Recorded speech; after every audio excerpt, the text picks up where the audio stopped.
Welcome everyone. This is the Diana White Show live online. We thank you so much for joining the show, and we say hello to each and every one of you around the world and in the United States. And once again, thanks for joining the show. All right, I'm going to start this morning by just reading something that I wrote again. Stop putting so much effort into other people's lives. Invest in yourself. You do not need to be anyone else but you. All right, so that's a thought I'd like for you to take on today. And as I focus in on some of the news making the rounds on the internet and everywhere else, I will begin with politics. And I will start in a different form today because I'm going to ask you, what would you do if you had power? If you had power like the Republicans, if you had power like the Pope, if you had power like your pastor.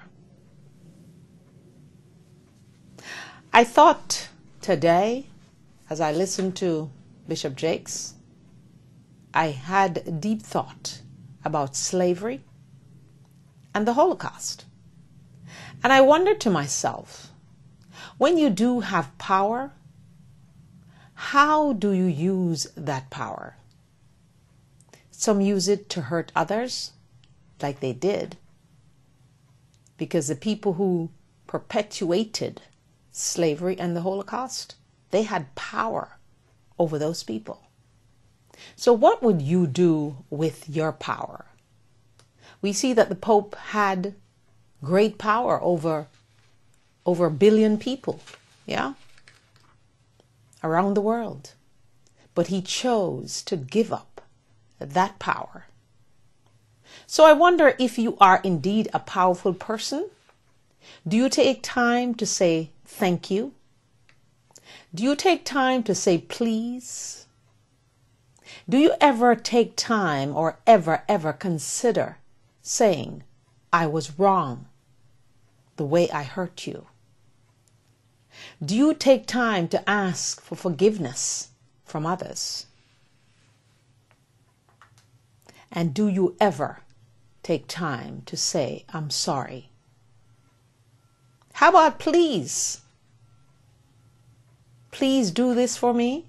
Even if the person is working for you, please is a good thing. I just want to take a moment too to say a personal shout out to my new fan, Mr. Blank. Thank you so much for being a fan and watching the show. We thank you. I thank you, and hope that you will keep watching as long as your days last. Yes? As long as each and every one of our days last, this show will continue to encourage you, to uplift you, to push your buttons, to command you to love yourself. Because you see, only God has the power through his son Jesus to command things to happen in our lives, good things, bad things, whatever it is. He commands blessings to us each and every day we wake up. Just waking up is a blessing. Just being able to get off the bed and put your feet in the slippers is a blessing. And if you have warm floors, that's even a bigger blessing. So let's consider the small blessings and be patient for the big ones. Because you see, God is always willing to bless us. But what will you do with that blessing and that power? Because blessing for me gives you power. Grace, which is unmerited favor, also gives you power. So what are you doing with the power that you have today? I wish the Republican Congress, led by Speaker Boehner, would indeed use their power as the sequester looms over our heads until midnight tonight. But I don't see anyone talking in the media. And I haven't heard of any backdoor deals being made behind the scenes. So I guess sequestration is what we will face come midnight tonight.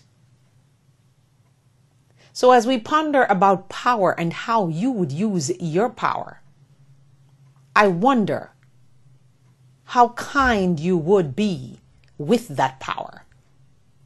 How gentle you would be with that power. How destructive you might be with that power. How many people would suffer under your hands when you do have power? And how many people would be blessed when you have the power? So let's think about power today and how we would use it. And let us pledge not to use it to hurt anyone else. And let us challenge ourselves to say, I was wrong. I'm sorry. Forgive me. Please. Thank you. Those are good words, you see. And those words make people feel good. Just the way I challenge each and every one of you to love yourself every single day of your life. And encourage and train your children to love themselves. Whatever they think they don't have in the looks department, encourage them in another way. Tell them they're beautiful, even though others might say otherwise. So, power corrupts.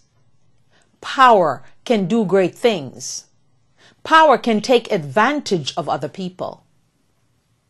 Power gives you influence.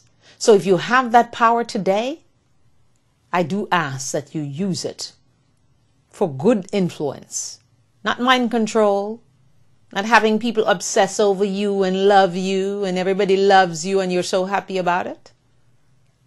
Use that power to show someone else that you indeed are big enough to say, I was wrong. Forgive me. I'm sorry. Thank you. Please. It is a good thing on this day and every day. Thanks once again for joining me live on the Diana Wright Show. And we continue now as we move on to another topic. So we hope and we pray that there will be changes of heart in Washington, D.C., and the sequester might very well not go through. We're told that the deadly day is really the end of March, but they keep giving us these dates. What are we supposed to do with it?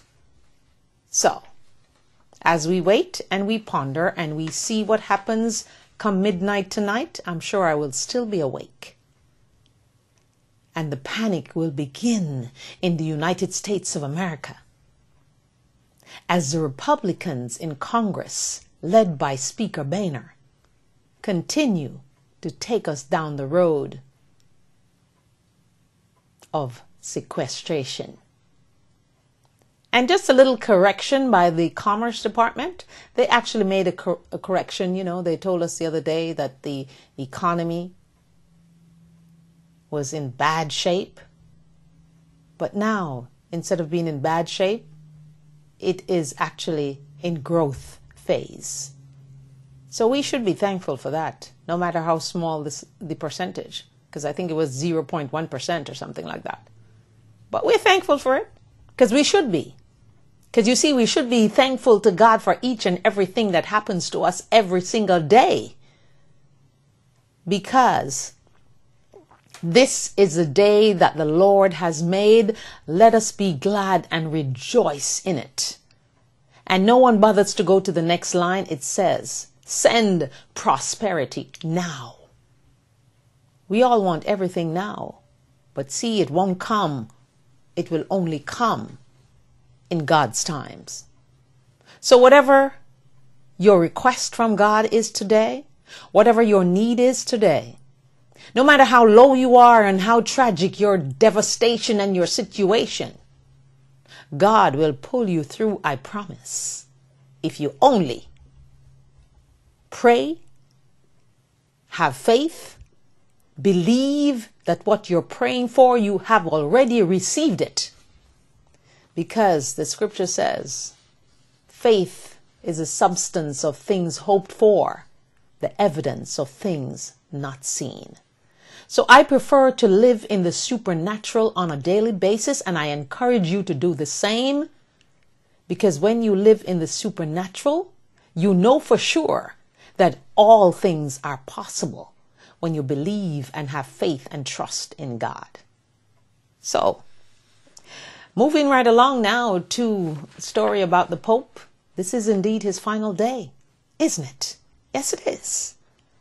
And the chair of Peter will be empty for a few days, we hope, because we're being told that the new Pope could be seated in 15 days. We'll watch and see. Also, we would like you to remember the Pope this day. What a man of humility. He sure is. Wow. He vows to be obedient to the next Pope. And today, Pope Benedict XVI said a very quiet goodbye to the cardinals and closest advisors at the Vatican. He told the cardinals, quote, "I will continue to be close to you." The Pope also exchanged private individual greetings to the cardinals. So he took the time to meet with everyone individually after the group session. And then we found out that the Pope's temporary residence will be at Castel Gandolfo, or Gandolfo. When the doors close at his temporary residence, though, in about 2 months, and when his door closes at his residence at 8 p.m. local time in Italy, that will be 2 p.m. Eastern time, our time, Pope Benedict papacy ends after his resignation. Then the distinctive Swiss guards, and they are actually distinctive because when I went to Rome and I saw them at that gate, they truly look distinctive in their uniforms. So the distinctive Swiss guards in attendance will go off duty and will not return to duty until the next Pope takes up residence at the Vatican. The Pontiff, as he's going to be called, will be known as Pope Emeritus. He will stay at Castel Gandolfo for 2 months until his permanent home in a monastery within the Vatican has been refurbished and will be ready for him to take up occupancy. So there goes our Pope, the Pope of humility, the Pope who had courage to give up power, the power I spoke about as I opened the Diana Wright Show live online today. Because you see, power is not something that we are willing to give up, most of us, because we relish in power. Some of us wield that power to hurt others. Some of us wield that power to influence others. And some of us simply do destructive things with that power, and things that come back to bite us in the butts. But whatever your power is, please think of the humility of the Pope, Benedict XVI, who resigned and gave up all that power he had over 1-point-something billion people. Now that is a man of faith, humility, and courage, in my opinion. So thank you for your service, Pope Benedict XVI. We wish you good health, and we wish and hope that you will be content for the rest of your life. Yes, and you will find peace, even though you think you did not achieve, and a lot of people are blaming you for a lot of things. I hear you're a man of the Bible who studies the Bible, And even though a lot of folks are being very hard on the Pope today, even the nuns and women are saying that, the new Pope selection is fraudulent because there's no woman represented as a priest or as a cardinal or part of the process. And by the way, you have to be less than 80, I think, to vote if you're a cardinal. So we will see how fast they move and the influence that Pope Benedict XVI left on them I hope he was telling them privately that you need to vote quickly and move on this.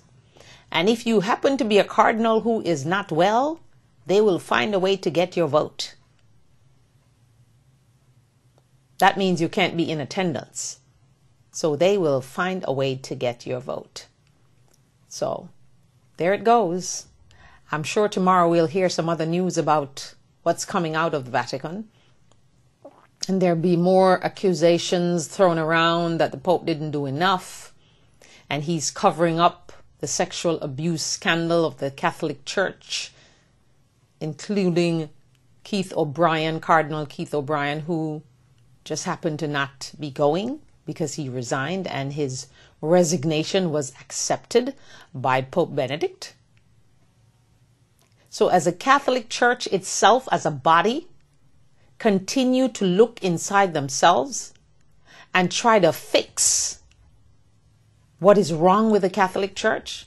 And that is the fact that there are too many rumors, truth on truth, about young boys being molested by cardinals and priests because they indeed have power over those young men who then do what they're told, as opposed to resisting and knowing that what is being asked of them is wrong. So, there you go.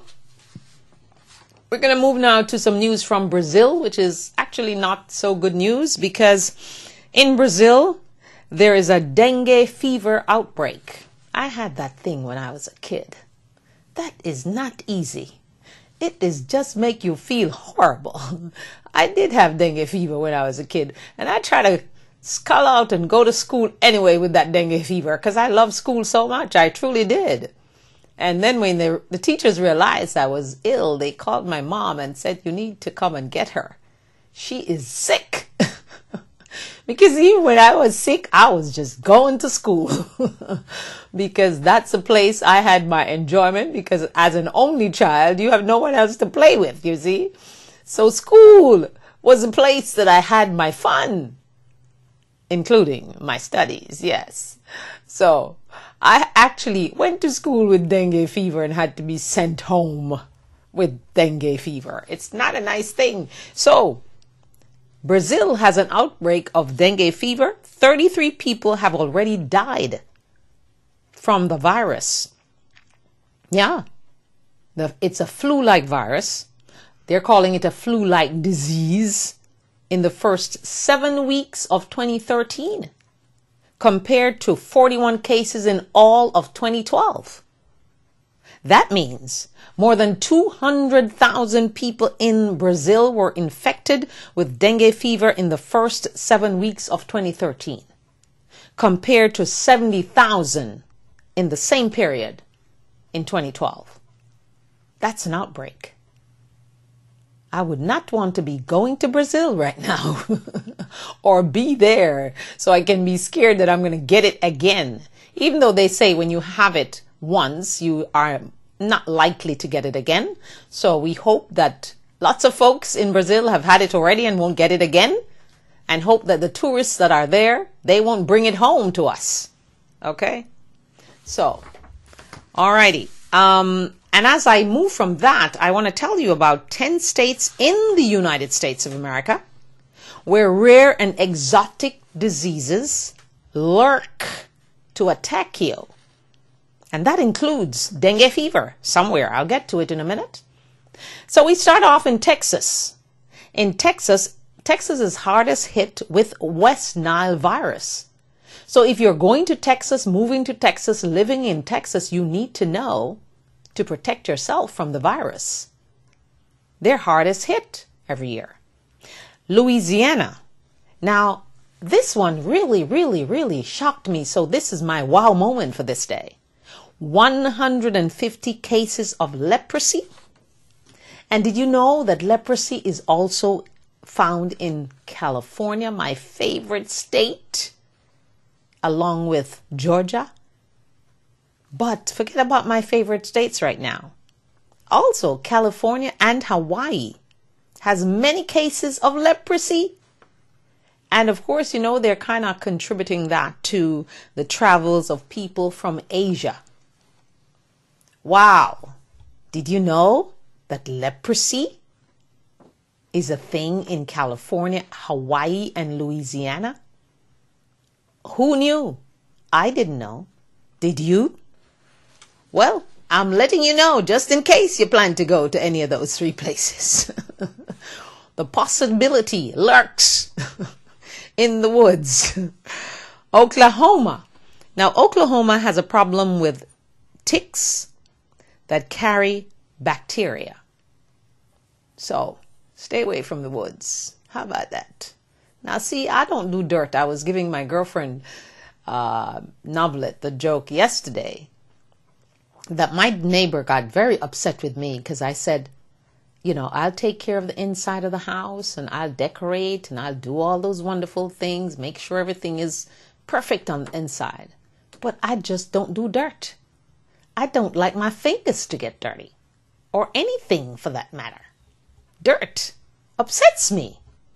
A messy house upsets me because I think everything has a place and everything should be in its right place at all times. And if you're going to put something down, don't put it down on the floor until you pick it up to put it in the right place. Just put it in the right place first. So my daughter and I are always at odds when it comes to that, you see, because she believes that she puts it down now and then later she puts it in the right place. And I'm saying that's two jobs you're doing. Just do it one time. Put it in the right place. So, hence, I say to you, order is a good thing. So, when I was giving her the joke yesterday, she just cracked up because I told her that my neighbor then decides to, when he had an argument with his wife, he decided to say, and that Diana, who does she think she is? She's a celebrity in Jamaica, not here. So what is she talking about? She don't do dirt. I just don't do dirt.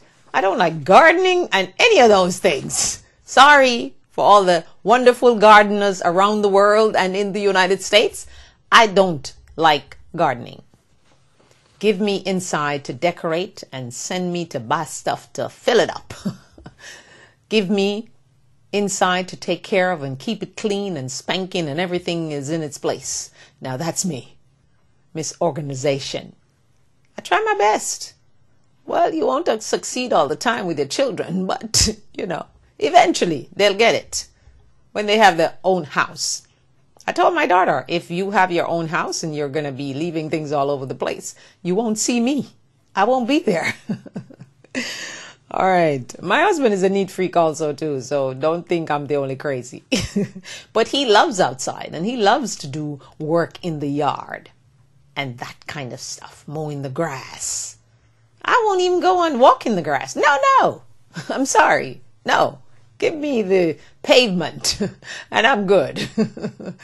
Nice pavement though, not messy ones. All right, let's move from Oklahoma now to New York.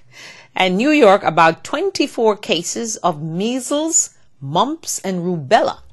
Now remember that vaccine that takes care of that is the MMR vaccine, which a lot of parents in New York seem to be opting out of. Because remember the scare about the fact that vaccine causes autism and it causes a lot of other things to happen with kids.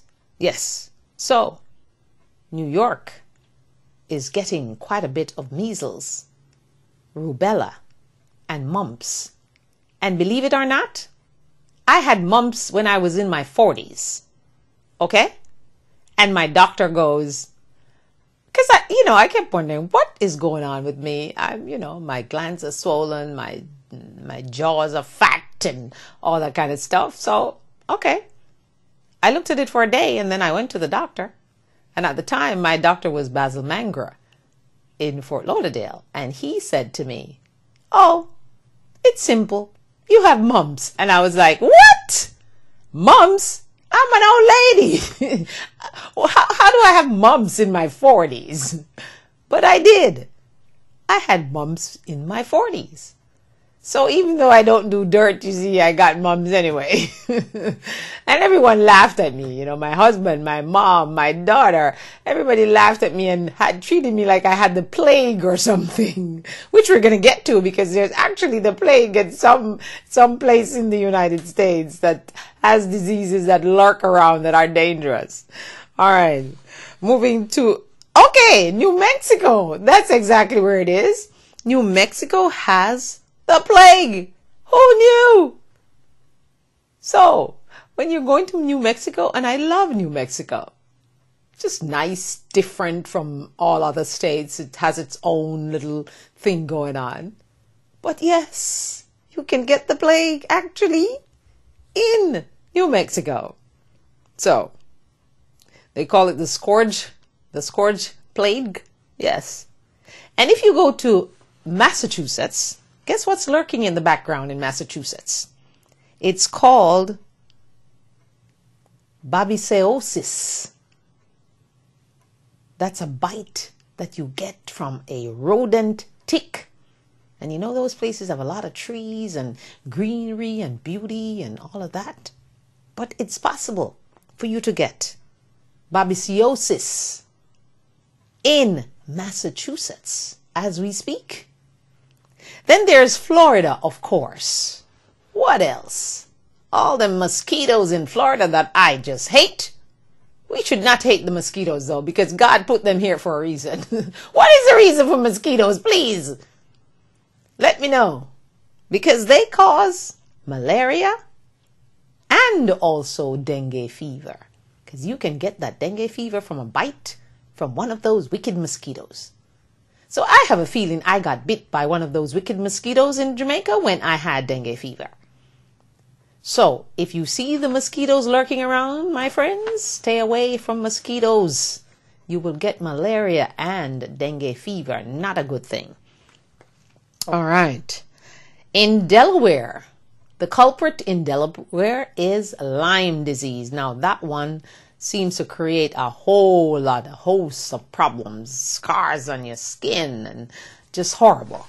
So Lyme disease, Delaware is a place that still and has the most outbreaks of Lyme disease. In Colorado, that's something called the hantavirus. It's a pulmonary type of virus, and it's called hantavirus pulmonary syndrome. That's what it's called. But for short, they call it the hantavirus. So if you indeed go to Colorado, that might be what's waiting for you there.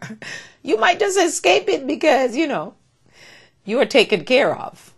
But they do have their share in Colorado. And in California, shocking again, whooping cough in California. That's quite, they have the biggest outbreak of whooping cough. And of course, it's also called pertussis.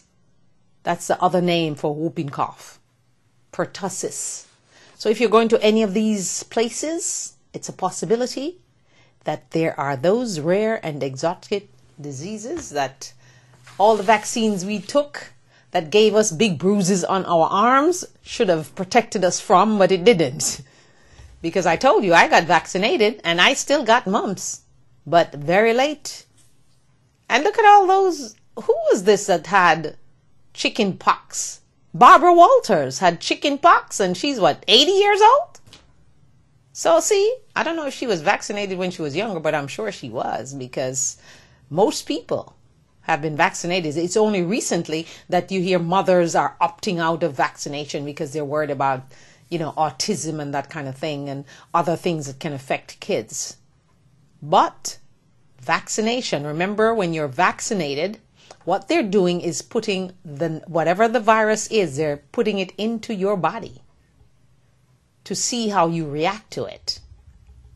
So that's basically what the vaccine is about. And these parents are saying, no, you're putting this germ into my kid that's making them sick.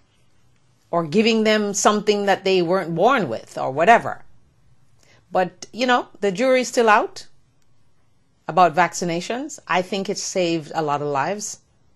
Polio, some of these things that we talked about just now. So, I'm hoping that parents will indeed vaccinate their children, because when they don't vaccinate their children and you send your children to school with them, the possibility is that they will get that disease and infect everyone in that school. So that's what we have to think about, parents, when we decide that we're not going to vaccinate our children, because you're putting other people's lives at risk. If you decide to homeschool your child, then that's a different story. But if you're sending that child to public school or private school to be exposed to a whole lot of children, especially when they're so young and they are so vulnerable to catching just about everything, it may be something that you need to reconsider. All right? Okay, just a thought. So my question of the day is a very interesting one, I think. Does having children make you happy? Have you ever thought about that? Well, many studies have shown that overall life satisfaction decreases after you have children.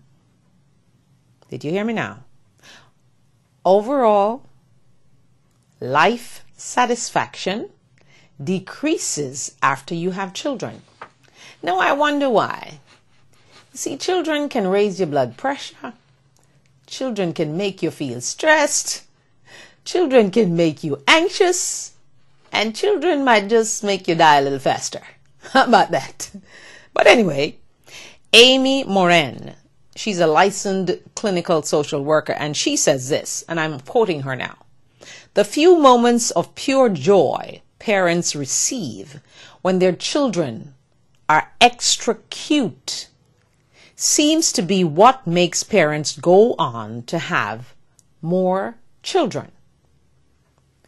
Now, there's a Mr. Kenneth Benjamin. Did you know that there's actually a company called Happiness International, LLC? Well, yeah, there is. And Kenneth Benjamin, he's the founder and chief happiness officer of Happiness International, LLC. And he defines happiness as when your life fulfills your needs. The question is, do you need to have children to be happy?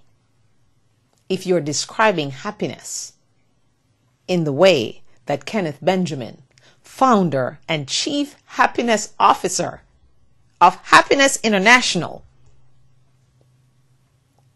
his definition, he defines happiness as when your life fulfills your needs. Your needs. You notice he didn't say your wants. He said your needs. So that means that fulfillment should be something you need and need to have, not what you want. Interesting thought. I pondered with that a little bit. And if I ask myself the question, I absolutely don't think that children make you happy. Because you should not be dependent on your children or having one for your happiness. You should have been a happy person before you had children. Because I come back to my I Love Me crusade. Because if you love yourself prior to having children, you would have been happy and be able to transfer that happiness as much as you can to that child that you bear and bring into the world. So hence you will make it easier for that child to love themselves, because that child sees in you a happy person and a person who loves themselves. So that's where I am taking my thought. Don't know if you share it. Hope you do. But if you don't, just think about it. If you're a happy person, I think you will bring a happy child because you will indeed have a happy pregnancy. But if you're pregnant and sour and happy and hateful and all that, I am absolutely sure that you will have a child that's quite miserable.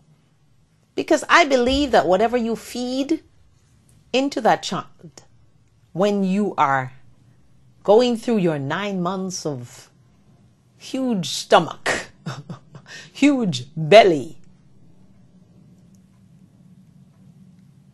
they are influenced by that. They're feeding off of your energy.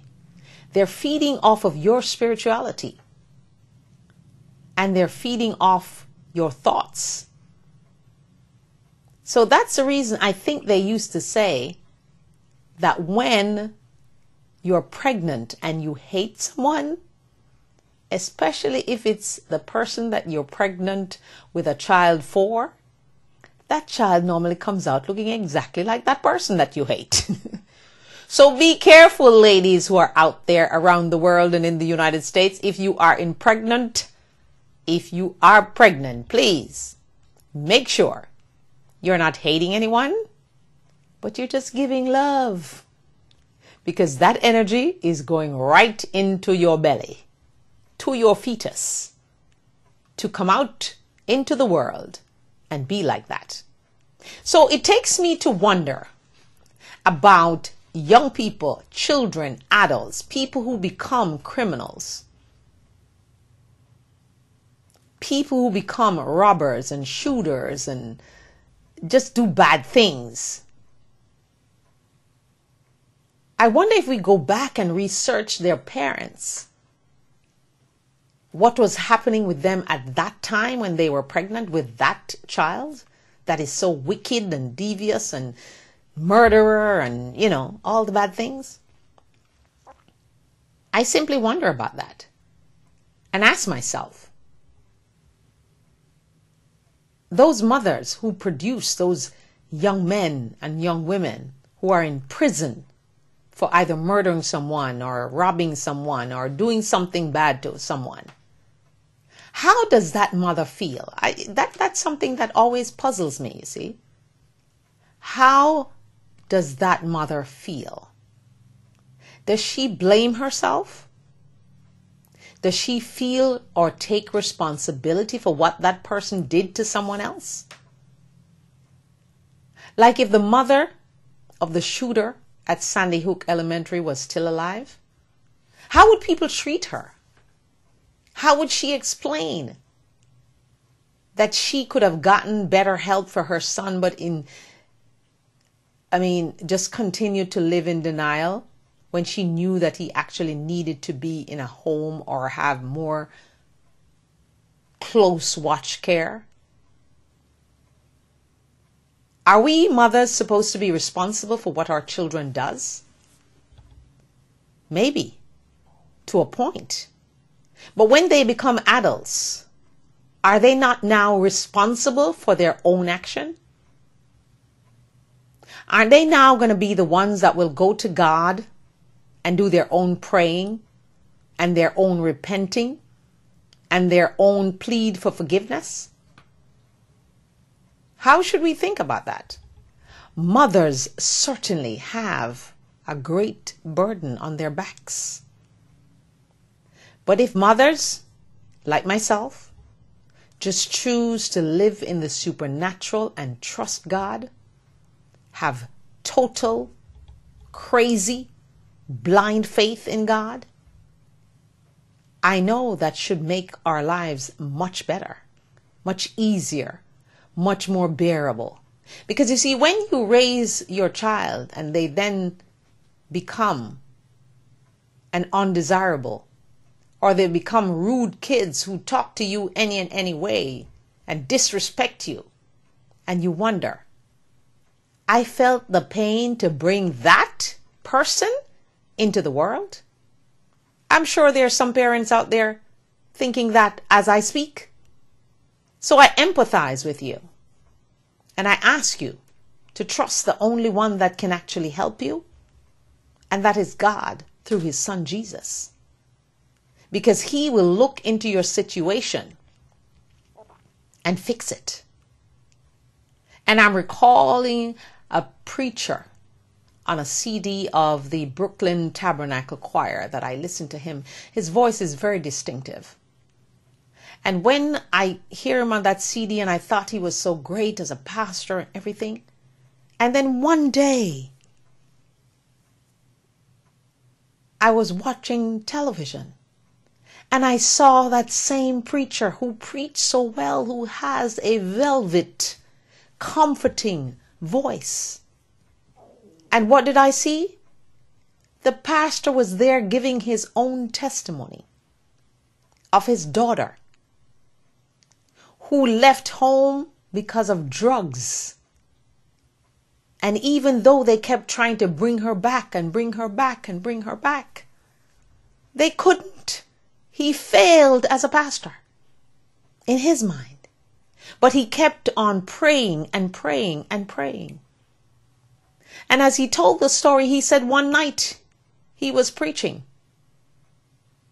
and someone came up to the podium and whispered in his ear, "She will be here tonight." And she was there. And as he preached his sermon, he saw his daughter walking through the door of this church, coming to repent, ask for forgiveness, and like the prodigal son, wanted to be received. And he received her in the public eye of his congregation. I was truly touched by that story. Because sometimes you see we have our pastors and their lives seem so wonderful and they have power over you. But when they go home to themselves, to their families, what are they enduring? What are they dealing with? How messy is their lives? What are they hiding? Are they malice keepers? Are they gay, closeted gays? Are they just not having a good family life? Are they alcoholics? Are they taking drugs? Questions you need to ask yourself before you decide to put your trust and total faith in a human being instead of in God through his son Jesus. So I am here to say to you that sometimes you see people walking around like myself, living in the supernatural, being happy, trying my best to be nice to people, trying my best to be kind when I can and if I can and get the opportunity that God places me in. We all have our own burdens and our crosses to bear. So wherever your cross is this day, I plead with you to come out of the blue and back into the green and just trust and put your faith in God, because remember, his power is supernatural. Yeah, it sure is. But let me get back to this. I know for sure that God just inspires me, because I never know what I'm going to say when I sit here. I write down some notes about the headlines and what's going on around the world and stuff like that. But I never know what comes. So I know it is coming from Jesus. Yeah, it sure is. Anyway, does having children, that's the question we come back to. Does that make you happy? I don't agree that it does. And a lot of people don't agree that it does. Because you could have a child that is so evil that you are wondering, what on earth did I do when I was pregnant? So I encourage you to have and cultivate your own happiness. Depend on no one, not your husband, your wife, your significant other, your children, your mother, your father. your sister, your brother, your friend, to provide you with happiness. Because you, my friends, are supposed to provide and create your own happiness. And loving yourself is the place to begin. So I guess I'll be calling my company the I Love Me Crusade Company. And I will not stop until I encourage you and convince you to love exactly who you are right now. Not tomorrow, not what you plan to be, but what you are today. Okay, moving along with some other health news. Have you thought about your cell phone and how dirty it is and how it needs to be cleaned, and wonder how you clean your cell phone? Well, I simply just use a cloth and, make sure the screen is wiped clean and it's in a case so you don't get to the back, but make sure, there's nothing growing on the case. Right? So, anyway, there's a microbiologist, Dr. Simon Park, who decided to give his students a project by testing for bacteria on their cell phones. And he actually gives you a warning if you're going online to look at the phone and the different photos of the bacteria on your phone, make sure you're not eating when you do that. Because when I saw it, my hunger disappeared. Because all I can see is all that bacteria on my phone. So, good thing I cleaned it this morning before I actually saw that story. So make sure you're cleaning your phone as much as you can, because there is bacteria lurking in droves to cover all your phone. Believe me, they showed a phone that was totally covered with bacteria. So how do you clean your phone? When you go back to your provider, ask them. I certainly will. I clean it with just a cloth, but is there something else we should be using to clean our phones? To prevent that bacteria, which is probably sometimes a thing that gives us some kind of illness that we don't know where it came from. It might just have come from your cell phone. Your precious iPhone that you hold and treat like kids. Your expensive iPhone that you love and adore so much might be killing you. And if you only have a smartphone like I do, well, I can't afford to buy no iPhone, okay? That's a little too much for my pay grade. So I will opt out of buying an iPhone. I prefer to get my smartphone free. That's how I prefer it.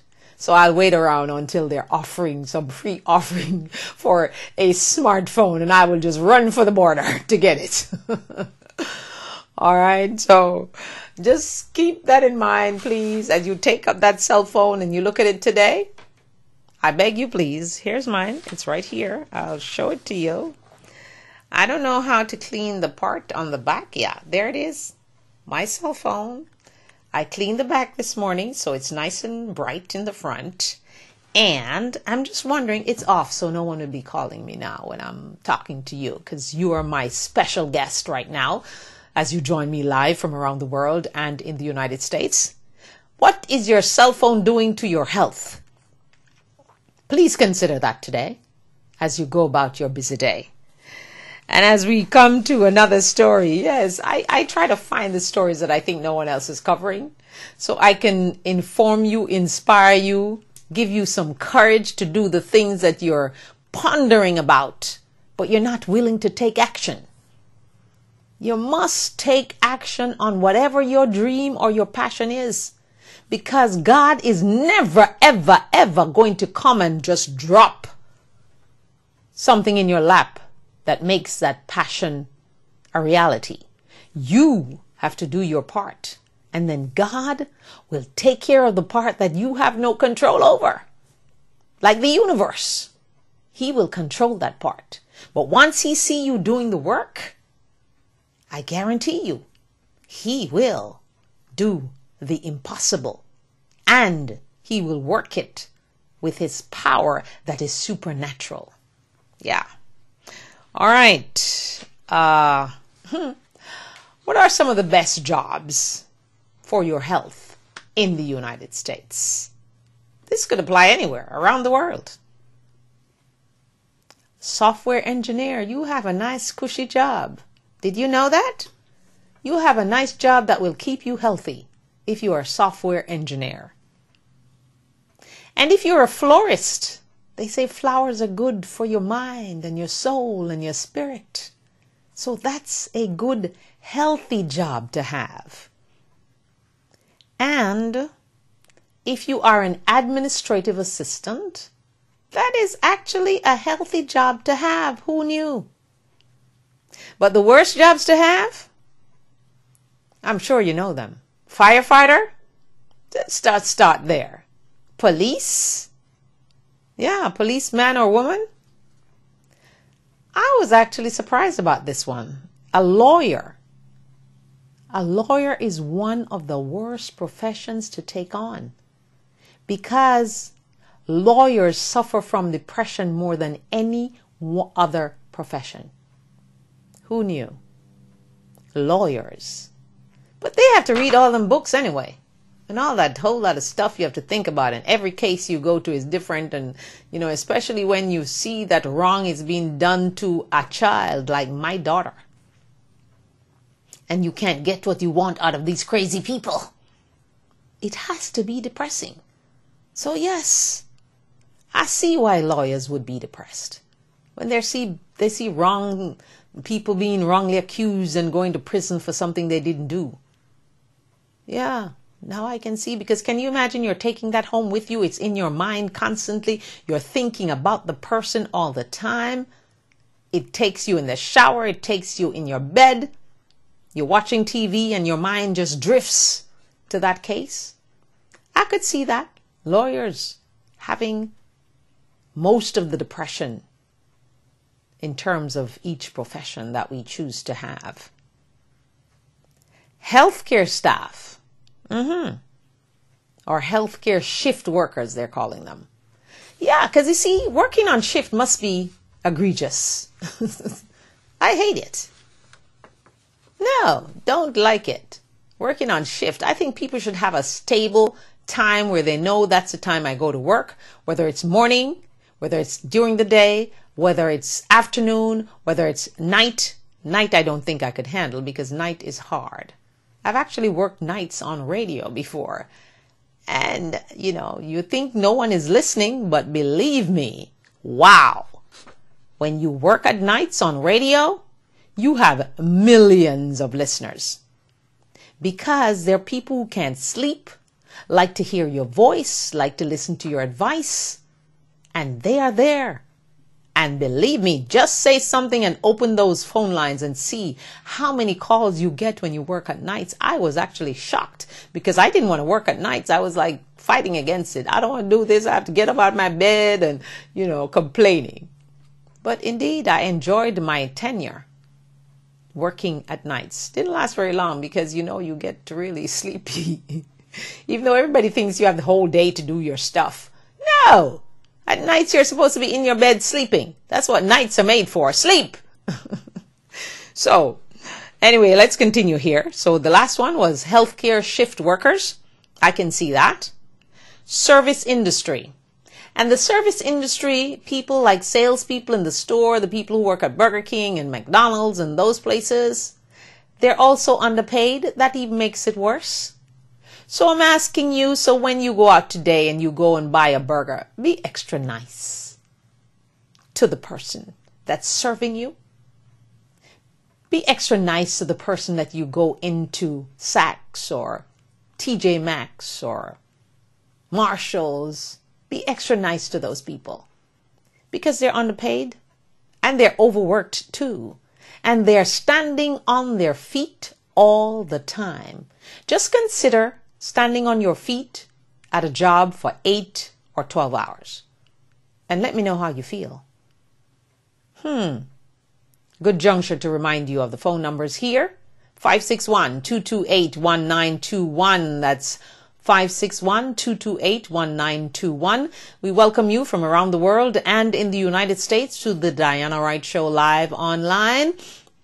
And we're going to take a little pause right now to talk about some other things, like asking you to go to your calendars right now and circle the date if you haven't done so already.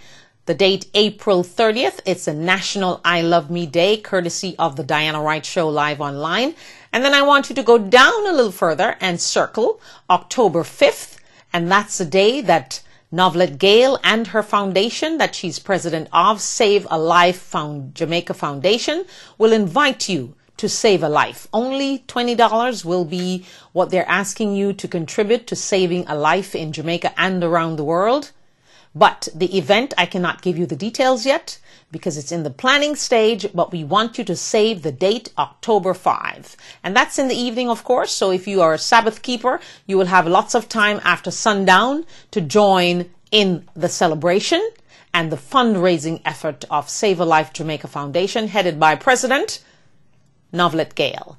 All right, so 2 dates to remember and circle on your calendar, in your phone. Let it beep when that time comes, because you know you have those fancy phones that beeps at the date that you need to remember. So make it 2 dates to remember. April 30th, National I Love Me Day, and October 5th, the day that you will save a life through the efforts of Save a Life Jamaica Foundation, for each and everyone that they can touch, they will touch. All right, so that's those 2 dates. And then let me remind you about Lenine Faith, who is our Young Power Young Person of the month of February.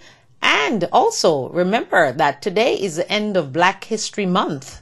So hope you learned some history about Black people that you didn't know before, because I know Tom Joyner does a good job of putting that out. But Lenine Faith is our Young Power Person of the month, and she's launching her book, and the book is called Shine Bright. She wants each and every one of you, especially the young minds, to know that they can shine bright. And her publishing company, she's publishing it herself, Shine Bright Publishing, and this takes place this Saturday, March the 2nd, 11 a.m. to 5 p.m. at C.B. Smith Park, 900 North Flamingo Road, and that's in Pembroke Pines.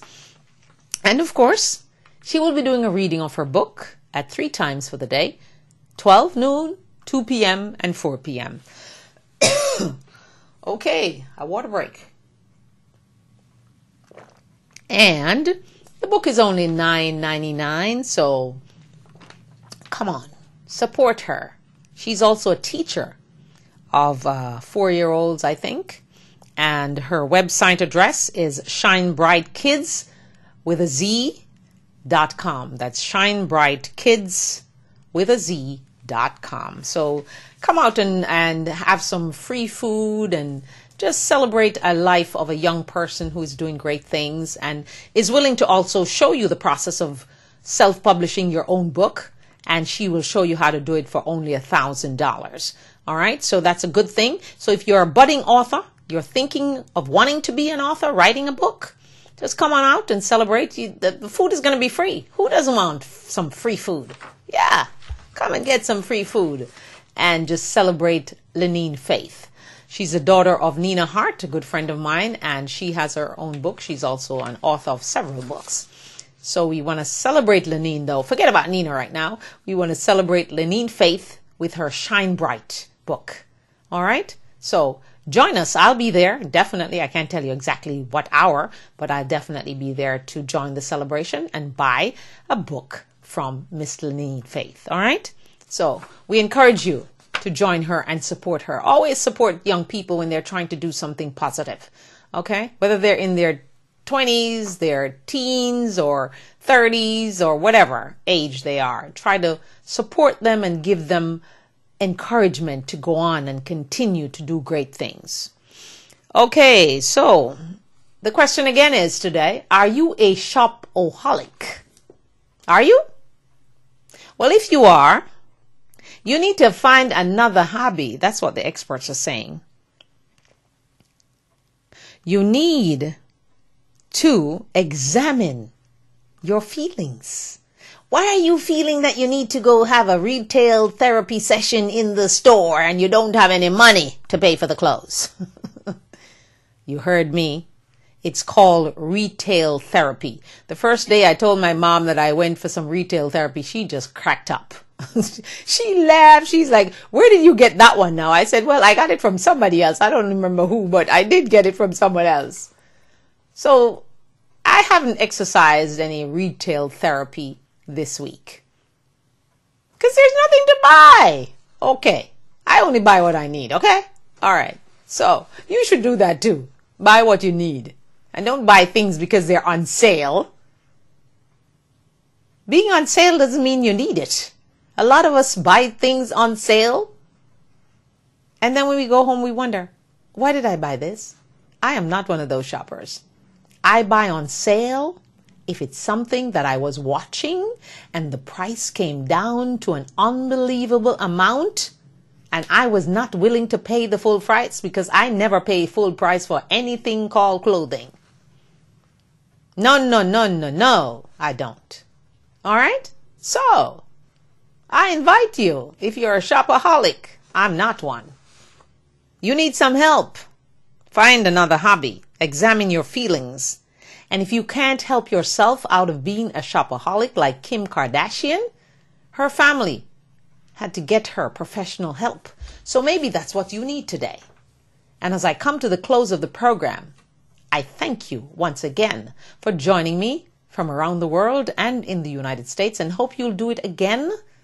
Join me this evening at 8. And once again, I want to say a special hello and a special shout out to my good and new fan, Mr. Blank.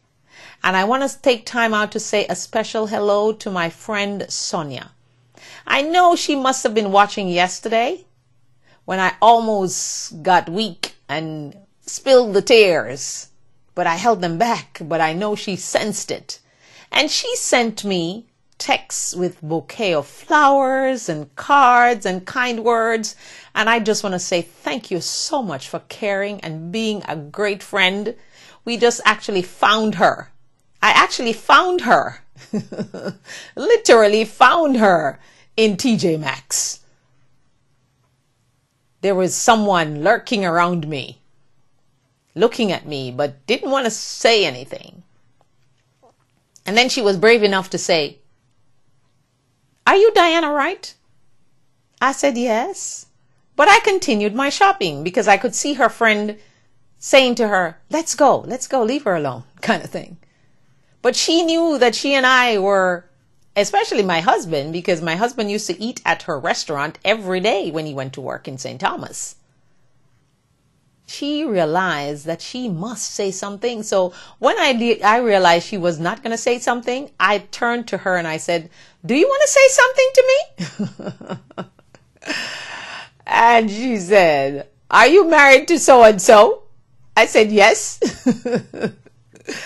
And she said, "I know that was you. I heard your voice." Because I must have said, when I answered her, I spoke. She said, "I know, I recognize that voice." And we had such a good time just reconnecting in the store in TJ Maxx. And a white couple came up and said, we were so joyful that the lady said, "Stop all that happiness in the store and get on with it, your shopping." But she was actually joking. I guess she was watching us for a while and saw how happy we were. I was hugging her. She was hugging me. She was so happy to see me. I called my husband on the phone and, he spoke to her, and it was just a joyful moment. She called her daughter and I spoke to her daughter, who was screaming on the other end of the line. It was just a wonderful, wonderful day. A wonderful time in TJ Maxx. And that lady, she made me laugh even more when she said, "Come on, I'm tired of seeing that happiness stuff. Just get on with your shopping." So we laughed with her and, explained why we were so happy. But anyway, thank you so much, and hope you enjoyed all the stories that I shared with you today, and hope that I have manage to get you out of your blue zone and come into the green with me, and come in and live with me in the supernatural world where Jesus lives. And with him, all things, not some things, all things are possible. Anything you can dream, any passion you have, it can become a reality through the mighty one who has all the power, Jesus. Join me again this evening at 8 and have yourself a blessed super day. Ciao, adios, au revoir, and goodbye. Alrighty.